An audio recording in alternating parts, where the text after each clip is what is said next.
সবশেষ টলিগঞ্জের নায়িকা প্রিয়াঙ্কা সরকারকে বৃষ্টির রাত্রি চলচ্চিত্রে অভিনয় করতে দেখা যায়। চলচ্চিত্রটি মূলত সাইকোলজিক্যাল সিনেমা ছিল। পাশাপাশি চলচ্চিত্রের পর্দায় তাকে সমকর্মীর চরিত্রে অভিনয় করতে দেখা যায়, যার প্রেক্ষাপটে বলাই বাহুল্য যে চলচ্চিত্রের পর্দায় তিনি তার অভিনয়ের জন্য দর্শকদের কাছে সমালোচনার শিকার হন। কিন্তু একটা পর্যায়ে চলচ্চিত্রের পর্দায় তার অভিনয় দর্শকদের কাছে নজর কাটতে বাধ্য হয়। ঠিক তারপর অবশ্য দর্শকদের কাছে প্রশংসা অর্জন করেন নায়িকা। অন্যদিকে এই নায়িকাকে সামাজিক যোগাযোগ মাধ্যমগুলোতে সর্বদাই সক্রিয় দেখা যাচ্ছে, কেননা সেখানে প্রিয়াঙ্কা সরকার তার এফডিডের আপডেটগুলো তার ভক্ত অনুরাগীদের মধ্যে আপলোড করেন। তাই তো বলাই বাহুল্য যে মাঝে মাঝে বোল্ড অবতারে ধরা দিতে দেখা যাচ্ছে নায়িকাকে। ঠিক এজন্য খবরে লাইমলাইটে থাকছেন এই নায়িকা প্রতিনিয়ত, যার প্রেক্ষাপটে বর্তমানে দর্শকদের মধ্যে আবারও লাস্যময়ী রূপে ধরা দিয়েছে এই তারকা। কেননা বর্তমানে নায়িকা সামাজিক যোগাযোগ মাধ্যমে বেশ কিছু ছবি আপলোড করেন।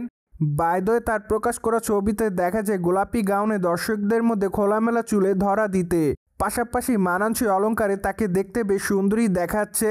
তাই তো বলাই বাহুল্য যে বর্তমানে তার রূপের প্রতি নতুন করে ঘায়েল হচ্ছে তার ভক্তরা, যার প্রেক্ষাপটে অনেকে তাকে লাভলি বলে দাবি করেন, পাশাপাশি অনেকে আবার তাকে হটগার্ল বলে দাবি করেন, অনেকে আবার তাকে অসাম লিখেছে, কেউ কেউ আবার তাকে লাভ ইমোজি দেয়, পাশাপাশি অনেকে আবার লিখেছে জাস্ট ওয়াও। সো যাই হোক, সবকিছু মিলে আপাতত নায়িকা তার ভক্তদের কাছে এভাবে আলোচনা এসেছে বলে জানা যায়।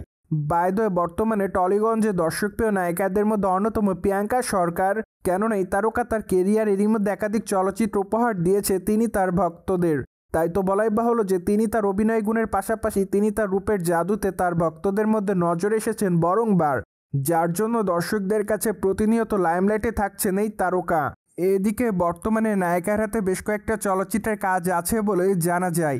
তাই তো আগামী দিনে তাকে অভিনয় করতে দেখা যাবে মায়া সত্যভ্রম চলচ্চিত্রে। চলচ্চিত্রের শুটিংয়ের কাজটি অবশ্য 2024 সাল থেকে শুরু করা হয়েছে, কিন্তু দুঃখের বিষয় যে এখনও চলচ্চিত্রের শুটিংয়ের কাজ শেষ করা হয়নি। তাই তো আপাতত তার এই চলচ্চিত্রটি মুক্তির অপেক্ষা তেমনটাই জানা যায়। সোভিয়ার্স জেনে তো নিলেন, সম্প্রতি সময় গাউন পরে দর্শকদের মধ্যে গ্ল্যামার রূপে ধরা দিয়েছে টলিগঞ্জের তারকা প্রিয়াঙ্কা সরকার।